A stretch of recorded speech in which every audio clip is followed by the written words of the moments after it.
One. Welcome to the PokesCast, powered by the Casper Star-Tribune. I'm Ryan Thorburn. I cover Wyoming football, basketball, and other stuff for the newspaper. So thanks so much for joining me. And I'll start out with an apology. We haven't recorded a podcast since before the famous Idaho Potato Bowl. Quite a bit has happened since then. And, as Jeff Linder would say, there are no excuses, but keeping up with all of the comings and goings in football and obviously what could be a historic basketball season has kept me pretty busy. So without further ado, let's talk about, let's start out with Jeff Linder's team and bring in my friend Robert Gagliardi, who did this job for many years for the Cheyenne and Laramie papers. Robert, good to see you again. Happy New Year. Happy New Year. I know it's been a while, but it's certainly good to be back. And yeah, lots to talk about. But well, you, Ryan, but this basketball season just continues to just amaze me. I think, thought, Wyoming would be improved from last year. And even though with the goofy year with COVID and everything, even weren't really quite sure what that improvement would mean. But I won't lie. I thought they'd be better, this much better. I think, been pleasantly surprised of what I've seen so far from this basketball team. Yeah, it's amazing. Obviously they were picked to finish tied for 8th with New Mexico in the preseason poll. I don't have the exact number. I think I had them 5th or 6th, which, is higher than everyone else mostly, but still way below what they're doing at this point. They're in contention for the title. It's been a great story. I mean, Jeff Linder is the runaway Mountain West Coach of the Year, in my opinion, and he's on the short list for the Naismith Award for National Coach of the Year. So, great job by him to come in during COVID and turn around a program that was absolutely floundering with back-to-back 24 lost seasons. I wrote about it for Sunday Star-Tribune about the return of the Dome of Doom. I mean, it's been years. I think some of those Nats teams had it going a little bit at home. I covered a Colorado game where they beat Colorado, and that was a really great crowd. But obviously, this harkens back maybe to the McLean days 20 years ago when they last won a Mountain West championship. Yeah, it's Ryan, you've been in the arena, whether as a fan or even covering games where you could get 5,000 people in there and it still can get really loud and the atmosphere can be really, really special. And just see that coming back again. I'm reading your story that, his first home game, 1,200 fans, when he got to Wyoming, and just the transformation. And it just goes to show you that we've known for years, and Wyoming fans have known for years, where you put a quality product on the field or on the court and people will come. And it's nice to see that, and not just the fans, but obviously more involvement from the student section. And really, since they reconfigured the arena auditorium when they did the renovations, it's the best since that reconfiguration. And it's just been great to see, and, get 8,000 people in there. And, that magical run a couple weeks ago when they beat Boise and Colorado State at home, and the crowds and the way the games went. And it's kind of like it's like a storybook kind of season so far. And granted, there's, we're getting to the tail end of the regular season. There's a lot of really important games to go, and we don't know how this book is going to end on this season. But up to this point, I mean, it's almost been like a fairy tale in some respects, a storybook season. I'm just really anxious to see how this part of the book concludes. Yeah, to your point, obviously the back-to-back home wins over Colorado State and Boise State, they're two primary challengers for the Mountain West. San Diego State's coming on right now.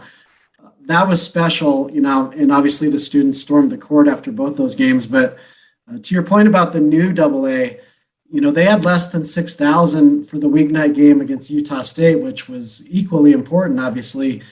And that crowd was the loudest, I think, of the season. Mm-hmm. So, yeah, if you get 5,000-6,000 rowdy fans, the way the court's set up now, and with the students on top of the opposing bench, it can really get loud. And the other day against Air Force, they had, over 8,000. It was a great crowd, but it was kind of subdued just with the tempo, and Wyoming had a 13-point lead, and it was kind of quiet in there. And then all of a sudden, Air Force gets chippy. They try to get into Wyoming's huddle. There's some shoving. Nick Jackson knocks down a three and gives the fans the shush sign. Big mistake. It got old school rowdy in there, and obviously Wyoming won that game as well. So that leads us to the border war this Wednesday at Moby Arena. They're having a similar scenario where they're selling out games, and this is supposed to be their magical year. They were picked to win the league, and lo and behold, their rivals come in ahead of them in the standings, and Moby will be sold out on Wednesday. Really a massive game with title implications for both programs. In my advance, I was trying to think about when was the last time Wyoming and Colorado State were both good enough to win a conference championship in the same season. And I probably am missing a few, but I pointed back that you could argue this is the biggest game between the two rivals since the 1988 WAC tournament, when Wyoming beat CSU on a Christian Leitner style buzzer beater that Eric Lechner pulled off in the semis of the WAC tournament. Wyoming goes on the next night to be UTEP to go punch their ticket to the NCAA tournament with another win. CSU settles for the NIT and ends up going to New York as an NIT Final Four team, and then the next year they got in the NCAA tournament. So that little era where they were both NCAA caliber teams, I can't think of many others. Can you? I can't either. I was thinking about that too, leading up to this. And, there's certainly been times where, one or the other team was pretty good, or they've both been okay. And even times when both weren't really that great. But I can't remember, other than that example you gave, Ryan, that, there was so much on the line where both teams are right in the thick of winning a regular season conference championship. And that just adds, look, I think, Ryan, we both know whether we're talking football or basketball, when it comes to the border war, a lot of that stuff doesn't necessarily matter just as far as the intensity and the rivalry and stuff. But you throw this on top of that, and it just takes that to whole new levels. So it should be really exciting. You've covered games at Moby. I've certainly covered games there where, you get, Moby may be one of the more intimate atmospheres in the Mountain West as far as just size of arenas, but there's that's one of the more raucous arenas in not just the conference, but maybe in the country, just because of its setup when it gets packed. And this is maybe one of the biggest, at least what's on the line. I mean, granted, no matter who wins tomorrow night or what, there's still a lot of important games left to be played, but this is arguably one of the biggest regular season games between these two programs in this rivalry over 30, 40 years. I don't think that's far away to say that. I think that's safe to say at this point. Yeah. And we're old enough to remember when it was Moby Gym, and that's what it is. It's a gym, and I love it. I think it's a great atmosphere. And, Wyoming kind of downsizing the cavernous arena auditorium to create more of that intimate atmosphere. And obviously, the video boards take up a lot of the seats they used to have and stuff like that, the wider seat backs. But Moby Arena always has had that intimacy. And this game, a lot of years is the only one they sell out. That's not the case this year. And one of the reasons is they have a superstar in David Roddy, who is surrounded by other great players. And I think you could argue he's in the mix for the Mountain West Player of the Year, unless it's Hunter Maldonado or Graham Ike. So that'll be interesting with the voting to see if, Wyoming's guys cancel each other out and Roddy gets it, or if one of Wyoming's star players gets it. Because clearly those three guys are among the top 5 Mountain West players and should be on the first team. So a lot of star power tomorrow night, in addition to the stakes that these teams have. And I think the stakes are more about winning the Mountain West than necessarily the NCAA tournament. I think both these teams are going to the NCAA tournament unless they really tank down the stretch. I think so. I guess there's a part of me, Ryan, whether you're talking about Wyoming or even Colorado State. I know you got Utah, San Diego State's in that mix. I mean, it's shaping up to be, one of the best years for Mountain West basketball in quite some time. But I'm still, I guess, a little early because, the Mountain West, I know if you talk to anyone in the conference office, they're not a mid-major. And I get that, but I think in the eyes of a lot of the committee, in the NCAA basketball tournament, they are. So I don't think there's a lot of margin of error for these Mountain West teams. I'm not saying like if whoever the loser of tomorrow night's Border War game is out of the NCAA basketball tournament. Not at all. But I think these teams still need to take care of business. There may be a setback here or there. They still need to do well. They can't, they, like you said, they can't, stumble down the road down these last 4 or 5 regular season games, whatever each one has. They can't get upset in the first round or their first game of the Mountain West tournament. They can't.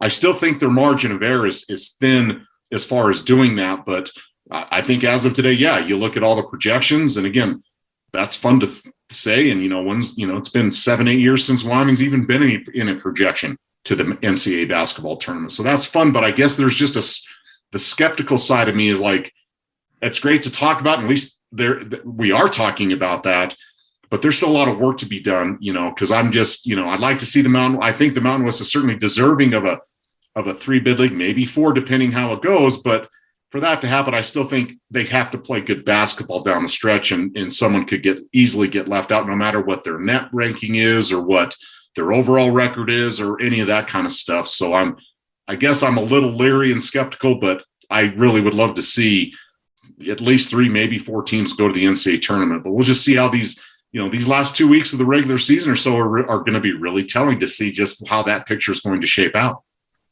Yeah, we're taping this on Tuesday, and as of Tuesday, most bracket projections, including Lenardi on ESPN, and I think Jerry Palm on CBS, have the top 4 Mountain West teams going to the NCAA tournament. Now, tonight, Tuesday night, San Diego State plays Boise State in Boise, and obviously tomorrow night, Wednesday night, Wyoming plays Colorado State in Fort Collins. So 2 of those teams are going to have losses going into the weekend. So, it'll just be interesting to see how it all sorts out. Colorado State is 2 back in the race, but the reason I say they're still in contention, they host Wyoming. They also host Boise State. So there's a path for them to jump right back to the top with the right results. And you mentioned the rankings. Wyoming was ranked last week, number 22, first time the AP poll in 7 years. It was short-lived with the loss at New Mexico. And to your point about, you got to win that first Mountain West tournament game, get to the semis maybe to feel safe. That's a tall task this year. Wyoming kind of has their kryptonite a little bit in New Mexico, beat them by 2 in Laramie. And Colorado State has a UNLV problem. They were blown out by the Rebels on Saturday night and had lost to them previously at home. So, if Wyoming has to play New Mexico in that quarterfinal and CSU has to play UNLV, that's a tall task. And you could even argue that Nevada has the talent to make a run. You could argue that Utah State has the talent to make a run. So, this thing is, 7-8 teams deep this year. Absolutely. And you look at, you can look at what the tournament would look like today. You can see what it looks like tomorrow. But I saw over the weekend when Wyoming's playing Air Force that, they can maybe see the 7-10 teams, and that's Air Force and Utah State. And yeah, Wyoming swept those series, but those were close games. And it's, the cliche, it's hard to beat a team 3 times in a row. And those lower seeded teams certainly don't have the pressure as the higher seeded teams. And Wyoming, we all kind of know, Ryan, Wyoming's always kind of relished the role of an underdog. But no matter, as long, like you said, as long as nothing really just goes really afoul, Wyoming's going to be among the favorites at the Mountain West tournament, no matter what their seed's going to be. So that role is a little bit reversed. So how do you respond to that? So there's just a lot of other factors. You don't really know how that's going to go. So, not just these last couple of weeks of the regular season, I think are going to be interesting, but the Mountain West tournament itself has the makings of just absolutely insanity down there, where some years, you see upsets, but you kind of get a feel of what could really happen or who you might see in the finals and stuff. Honestly, as we're speaking today, Ryan, there's a lot of different scenarios that you could see that are plausible. Of teams making runs or upsets and this and that at the Mountain West tournament. Yeah, 20 years ago, when Wyoming last won the regular season title, I was at the Boulder Camera, covering the Broncos. But I remember they sent me to the Wyoming-Colorado State game that year because Wyoming was doing so well. And, Steve McLean maybe was a hot name, maybe even in Boulder because Ricardo Patton wasn't doing so well. And just they wanted a story on, how Wyoming was doing it. And at the time they were the only front range team really that was doing much of anything. So I remember that game 20 years ago, and then just kind of following it from afar as that progressed. I remember I was driving back from a spring football practice in Boulder on Selection Sunday or some kind of event I was covering, and listening to the radio as they went projection by projection. This team is the 7th seed in this bracket, and they went through all the things. And then it kind of got down to the last couple picks, and the radio show went off, and Wyoming had not been mentioned yet. So I was like, okay, did they get in? So they were literally, I don't know if they were one of the last teams in, but they were the one of the last brackets announced. And so my question to you is, do you think this team is going to sweat it out like that? Or, with 25, 26 wins and the strength of the Mountain West, do you think they're safely in the tournament this year? I'd like to think, Ryan, they are safely in if they get to that, 25, 26 wins, as long as they, don't have a tailspin at the end of the regular season and in the early part, at least in the, early parts of the Mountain West tournament. But again, Ryan, I know the Mountain West, I mean, you look at the numbers, it's like, but that selection committee, they don't, I mean, I'm not knocking them or anything, but I don't know. I guess I'm not trying to hem and haw, but I think there's still a chance. Obviously, if Wyoming wins the Mountain West tournament, there is no sweating, but they get to the championship game, I don't think they're going to probably be sweating it. But if they lose in the first round or maybe even the semifinals, depending on how they end the regular season, yeah, I do think they're going to be sweating a little bit. That's not a knock. I'm not trying to knock them. I just don't know if I'm still not convinced that the committee is going to see the Mountain West Conference like we see it, or like even other media around this part of the country sees it, or even around the entire country sees it. I'm just not sure, because it's not like the Mountain West has perennially been a 3-4 bid league. It's, for a while, it's just been a 1 bid league after that historic season where they sent 4 or 5 in. Then it's been a 1 bid league, and then they've been getting a couple. The Mountain West isn't the ACC or the Big 10 or the Big 12 when it comes to basketball, at least as a consistent reputation. Now every year is supposed to be different. They're supposed to not, go off tradition or anything like that. But there's just a part of me that wonders if that's really that true when it comes to the committee. So I guess we'll wait and see. But I'd say this, if Wyoming gets to the if they finish 24, 25, 26 wins, they get to the semifinals of the Mountain West tournament, I'd feel pretty good. But if not, I still think there'll be some uneasy feelings about that until they actually hear their name on that Selection Sunday. Yeah, I think if they finish in the top 3 of the Mountain West, they're good to go, regardless what happens. But that's going to take some work here down the stretch. The good news is, they have, after this border war at Moby, they have 3 of their last 4 at home where they have not lost this year. So I think if you win those and you either steal and win at Colorado State or UNLV, I think you have a great shot of winning or sharing the regular season title, which I think would definitely guarantee that you're going to get in the NCAA tournament. But we shall see.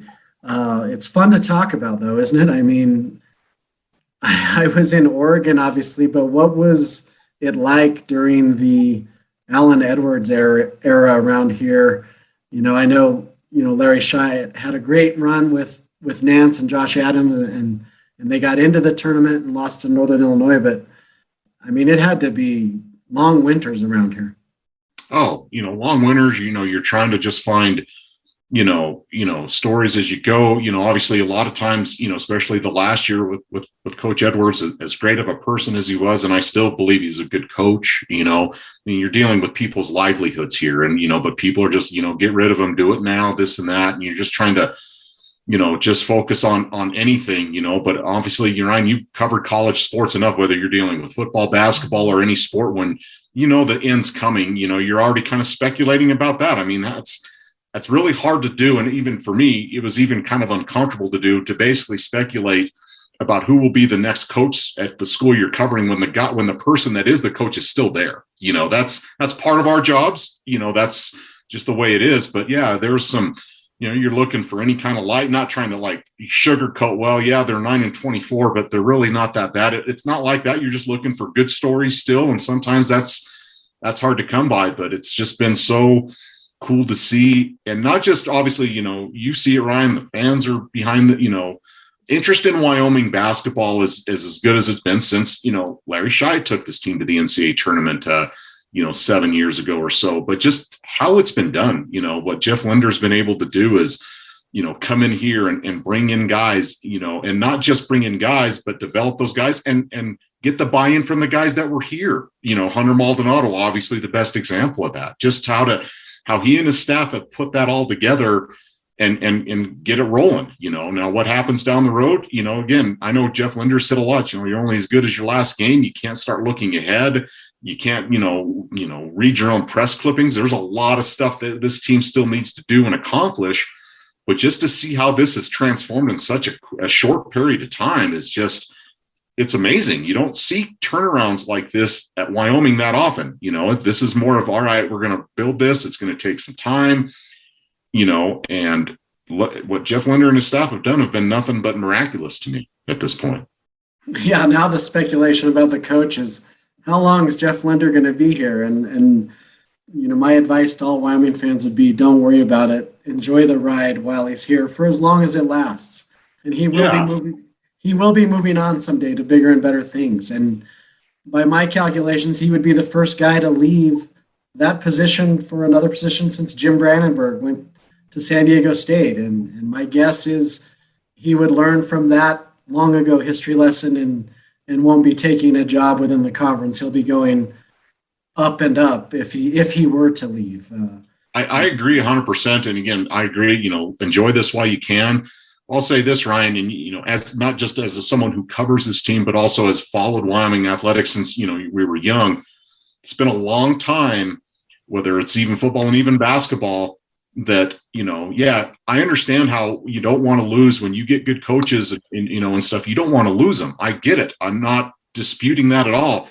Rather lose them because they're doing a good job and not because they're getting fired and you're starting over again. It's been a long time since Wyoming's been in that position. And I'm not saying Jeff Linder's gone after this year.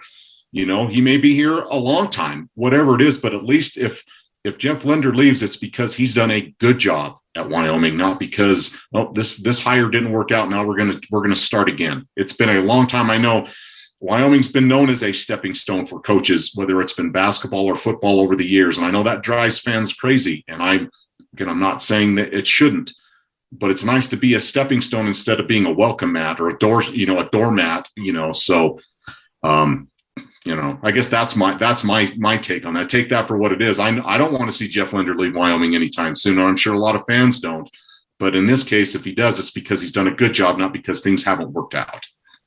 Yeah, and the good news is, and he's done a phenomenal job, is that, he's a Front Range guy. He's from the North Denver suburbs. He's well aware of Wyoming's tradition. That's why he took the job.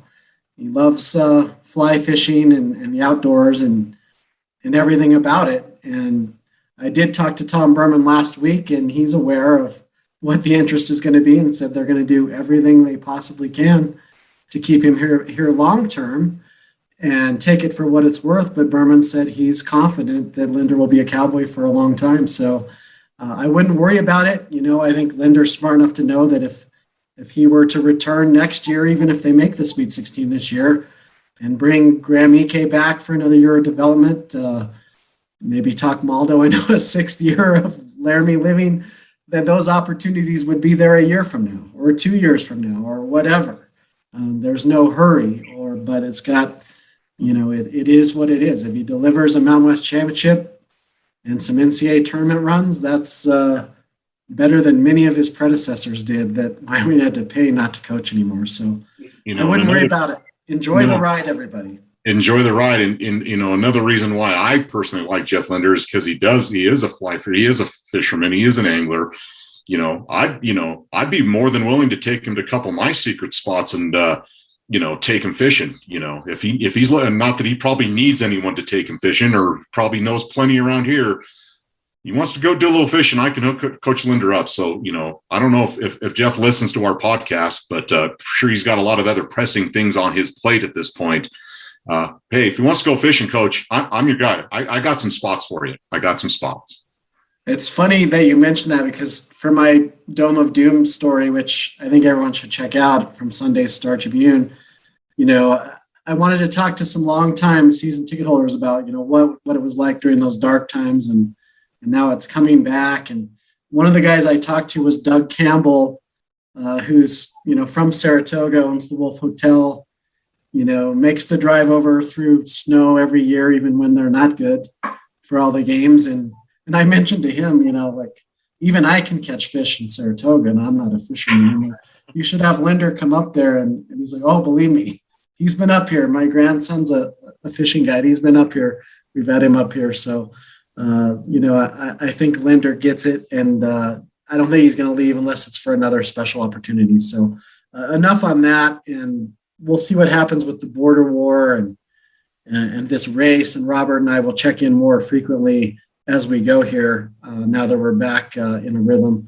But before I get you out of here, Robert, since we haven't talked for so long, as I mentioned, since the season ended in football, obviously it was chaos there for a while. Wyoming lost 11 players to the NCAA transfer portal, most of them right after the bowl game, including, both quarterbacks, the leading wide receiver in Isaiah Nayor, the leading running back in rusher in Xavion Valladay, both starting cornerbacks, some key safeties, the list goes on.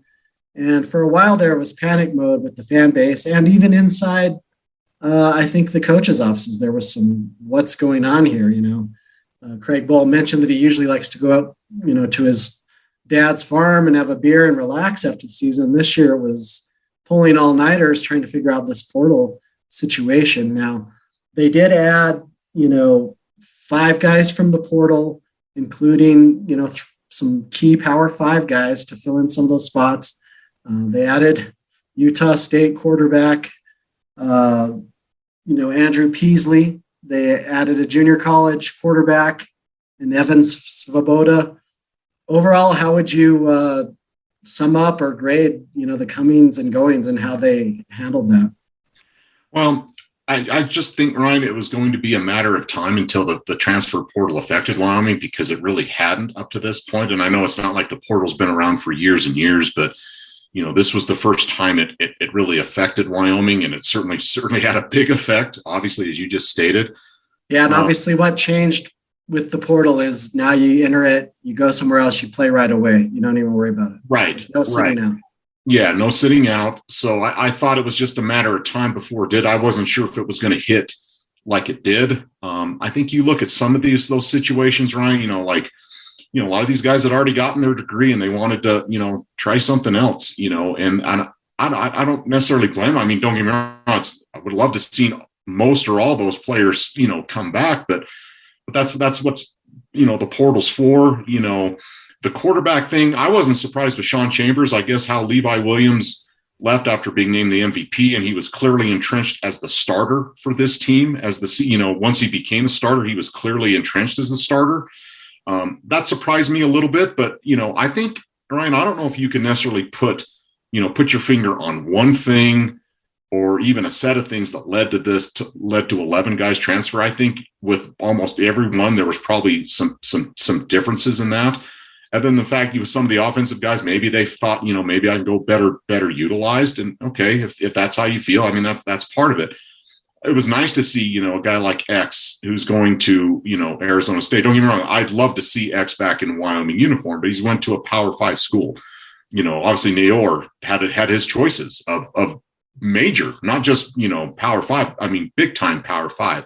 It shows that Wyoming's doing a good job or has done a good job of identifying talent, but we're kind of in an era now. And I'm just wondering if, maybe the style of offenses maybe led to some of the offensive guys doing that, but no one's ever going to say that to you or me or anything like that. But I think Wyoming handled it well. I mean, on paper, these guys look good and, some coming from Power 5 schools, but just see what they do on the field. But still think, they have a chance. They still have a very good base. And I think we talked about this briefly, Ryan, on one of our last podcasts where Wyoming's got a lot of young players in the program right now. Didn't you say 70 some, freshmen, redshirt freshmen and sophomores in the wings, and sometimes a guy like CJ Colvin, who's not saying he wouldn't have had another good year for Wyoming if he'd have stayed, but sometimes it's the next guy up. It's someone else's turn, it's someone, and for veterans, it's time for something new for them. 4 or 5 years somewhere is a long time and stuff. So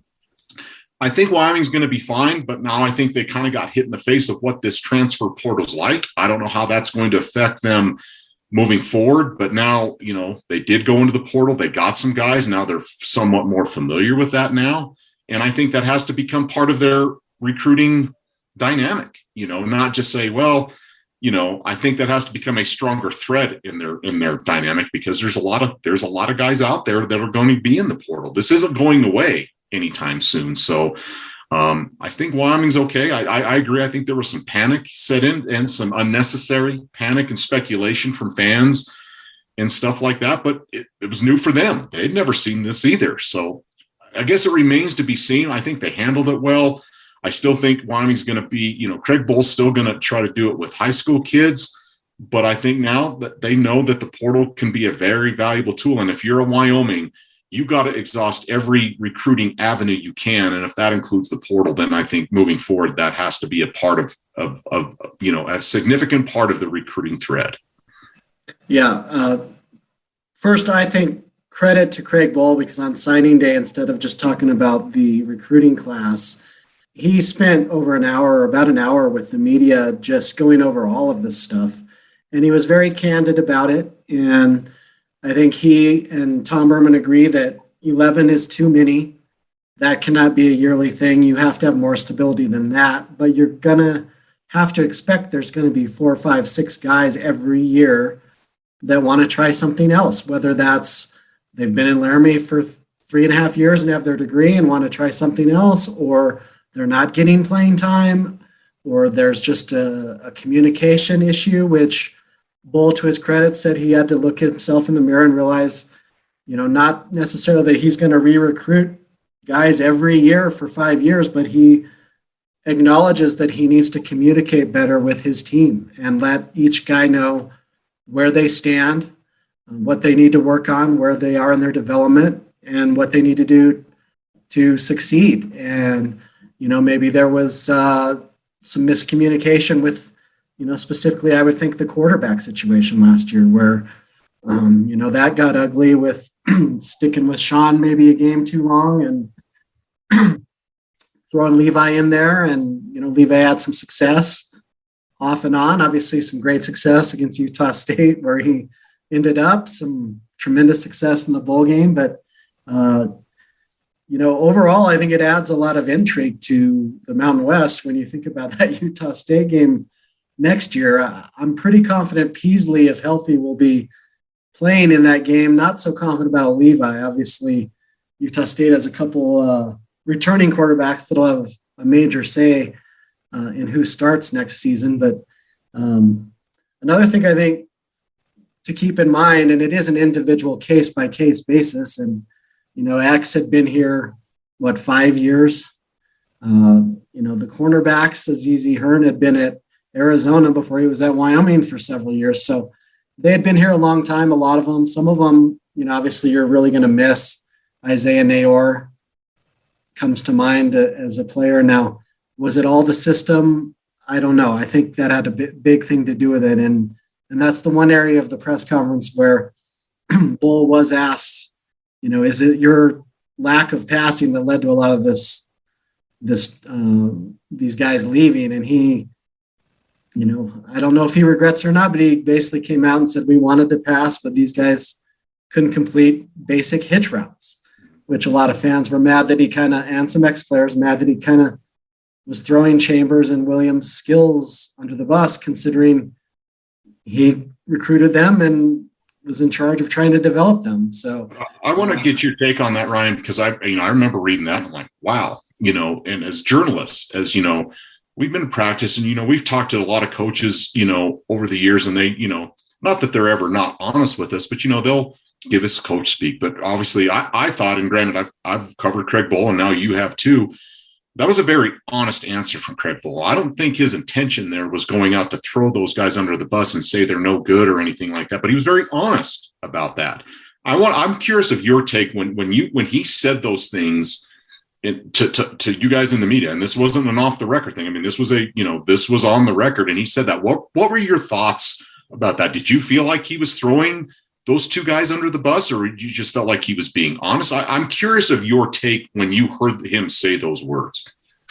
I think two things can be true at the same time. I think he probably should have taken a deep breath and said, that's going to be on us to develop players and get more productive passing, guys that can quarterback this team better. And that's on us. And his wording, I would disagree with, because these are college players. Mm-hmm. But that doesn't mean that he's not right. I mean, we all watched Sean Chambers and Levi Williams pass the ball, and it was not great. And granted, in their defense, when you're only passing the ball in some cases 10, 11 times a game, it can be very hard to get in rhythm. You're probably wondering, why can't I target Isaiah Nayor 15 times in this game? He's going to come down with 10 of them for 200 yards. Mm-hmm. So I think there's blame to go around, player and coach. I think Bohl would probably take a deep breath and maybe rephrase that a little bit. But at the same time, that leads me to believe that they believe Peasley is going to be an upgrade, and that, that Svoboda, who has, a Josh Allen story as far as not being recruited, going to junior college, his size and everything, could develop into that next star player someday. I would expect Peasley this year to be the guy because of his experience. So I think there's hope there.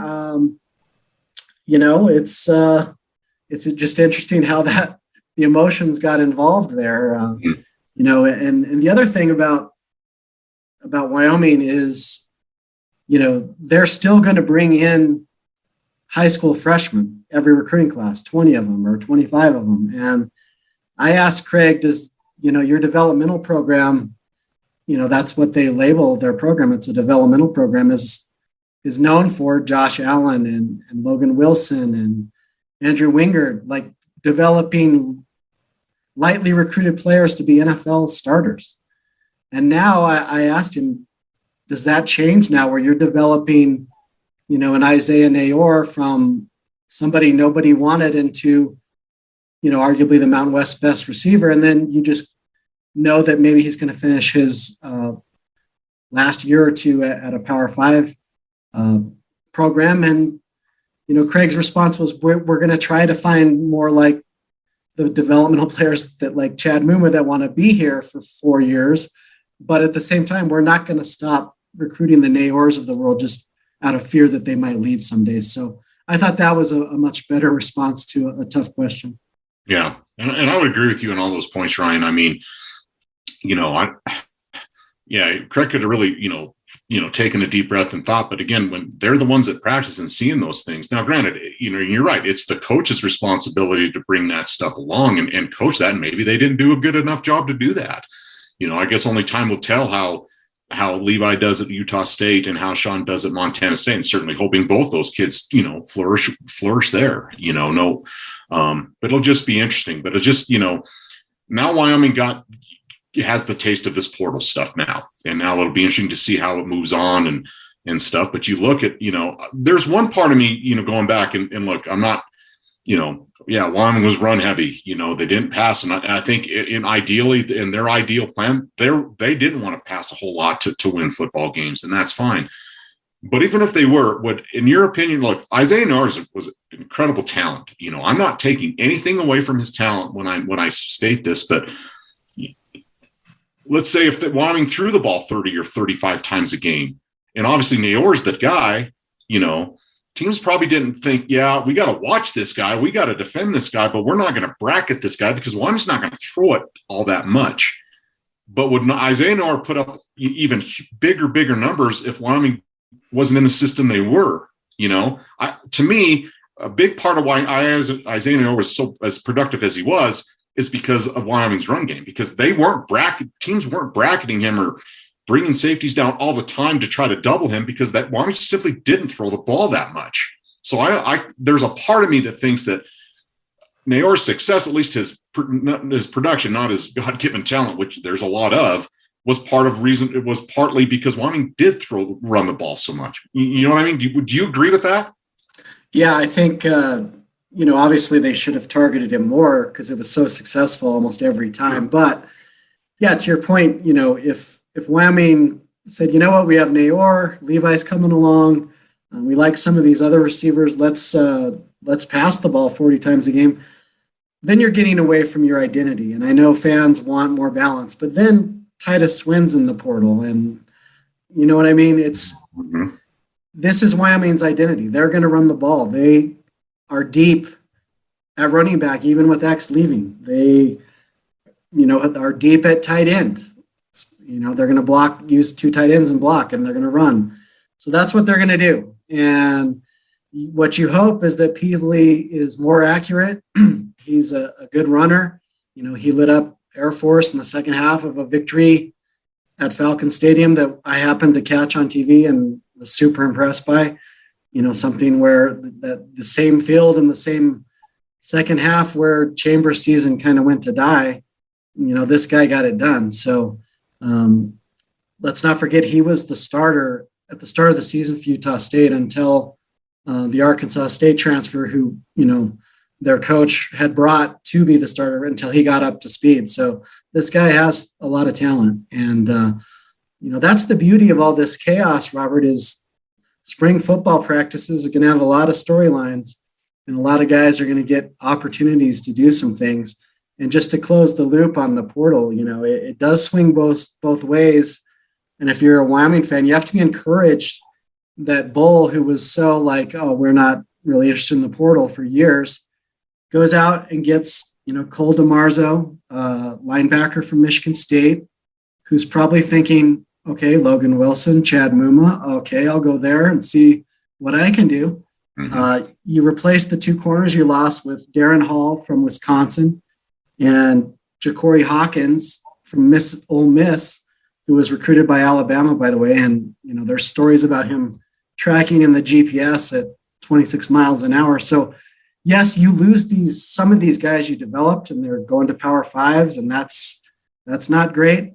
But at the same time, you've added just with those three Power 5 players who were 4-star recruits that never would have considered Wyoming coming out of high school. Now they're at Wyoming, and this is their last chance. So they're going to ball out. So It swings both ways. Yep, and hopefully it swings well for the Cowboys. And you're right. Spring football, I don't know about you. You've covered your share of spring football. It was always fun for me because we're writing about football. We're talking about football. There never seemed to be a lack of storylines for me when I was covering spring football. Maybe a little bit near the end, just after you hit some things. I don't know about you, Ryan. I don't think you're going to have any trouble finding storylines this spring football for the Cowboys. No, and before we get out of here, the staff is going to be different. Pete Caligas obviously went to Washington State to be the associate head coach. He was the longest tenured assistant in Wyoming history. And then Derek Frazier is going to the Cincinnati Bengals. So Wyoming's going to have their umpteenth offensive line coach under Bohl. And that's an interesting one to me because it seemed like, I don't know if it was Derek Frazier or, Polasek, the offensive coordinator, tinkering with it, but it seemed like the strength of the team was supposed to be the offensive line. They were all seniors. They were all, tons of experience, just never got on track. There were games where they got on track, CSU, Utah State, the Potato Bowl. So now they have added, another offensive line coach, Joe Tripodi, who's, a veteran guy. And then they've added Oscar Giles, a longtime Texas assistant, to replace Caligas and coach on the defensive line. So those are 2 more storylines. Can Tripodi get on the same page with Polasek, and can some of these young offensive linemen who are really talented, take it to the next level now that these seniors are gone, or most of them are gone. And then Oscar Giles, it doesn't hurt, and Wyoming's had some good success with Texas players recently. Swin, Nayor come to mind. This guy knows every high school coach in Texas, so that's only going to help them there. So I think a couple interesting hires there. And, speaking of the offensive line and where this all started with Bohl's signing day press conference, they get, a 5-star, or was he a 4-star? A 4-star offensive lineman, Deshaun Woods, the highest ranked recruit they've had in the era of recruiting rankings, flips from Missouri to Wyoming. It sounds like, according to Bohl, they vetted him, and the academic issues that are rumored to be why, the Power Fives got off him late. Bohl doesn't expect any problems. So it'll be interesting to see, even though it's offensive line, a developmental position, when you have a player of that caliber, does he get on the field early and get right in the fray? Because obviously he's a special talent. You could have a chance. It's interesting, the new offensive line coach, Polsek certainly had worked with him and knows him. I'm not saying Polsek was the one who hired him. Obviously, it was Craig Bohl, but I think there was that relationship there. And you're right, Ryan. I mean, I think all the offensive line coaches, even some that were only here for a couple of weeks, certainly were good and obviously moved on. And that says something about them. But, it'd be nice to get some continuity with that offensive line. Those kids deserve that. I mean, that's interesting to me, and the hiring of Giles, I'm sure he's a very good coach and everything, but they're all in Texas. I mean, I remember when Craig Bohl got here, I go, are you going to recruit in Texas? And he goes, well, past history hasn't been that great here, but I've certainly done it. But once they got into Texas, Ryan, they got more committed. I mean, and this just says, if they weren't all in before, this just solidifies it. It just even means they're more all in, if that's even a term. And they've had their success in Texas. So that just going reinforces that. So that'll be interesting. And I don't know, I know you didn't get to work with Pete Caligus much, Ryan, but I know it meant a lot to you of the time you did. And I know my times, of just talking to him, doing stories about him or even his players. One of the classiest guys I've ever been around in all my years of covering college sports. And, hate to see him go, but certainly wish him the best of luck with all the guys, with Coach Dickert up at Washington State and all those guys. It just feels like that's like Wyoming Northwest now with some of the staff members up there, and hope it works well. But Pete Caligus, far and away one of the greatest guys, just greatest people I've ever met, let alone his ability to coach football and his knowledge of the game, but just one of the greatest people I've ever met in my time covering sports. Yeah, I was obviously only on the beat for his last 4 months out of 13 years. And I caught up with him on the phone when he had already left for Washington State, just to kind of, look back at his time in Laramie. And he was so appreciative that we were even interested in that. I was like, well, I did some research. You're the longest tenured assistant in Wyoming history, if you can believe that. So he appreciated just the coverage of the team and sent me a handwritten thank you note for writing an article about him that I would write about, any assistant that leaves. So great guy. And that's really the other thing I'm looking forward to this spring and for the 22 season, knock on wood, is, a lot of the 21 season, they did Zooms a lot of the time just to cut down on the possibility of COVID-19 spreads. They really wanted to get, 13 games in after the misery of the year before of, what were they, 2-4. Mm-hmm. So I'm hoping that, and that's the plan right now, is more personal interactions with players and coaches, one-on-one interviews in person, that type of thing, because it really helps you tell their stories and you get to know them, and you just have a much better feel for what's going on. Definitely. All right, Robert, thanks so much for your time, and let's do it again soon. Maybe as this mountain race heats up, we'll keep at it. Yeah, let's keep doing it. The way this basketball season's going, lots to talk about. Spring football coming up. I'm on board. You tell me when and where, and I'm there. All right. Thanks for tuning in, everybody. Check out all my work at trip.com. Until next time.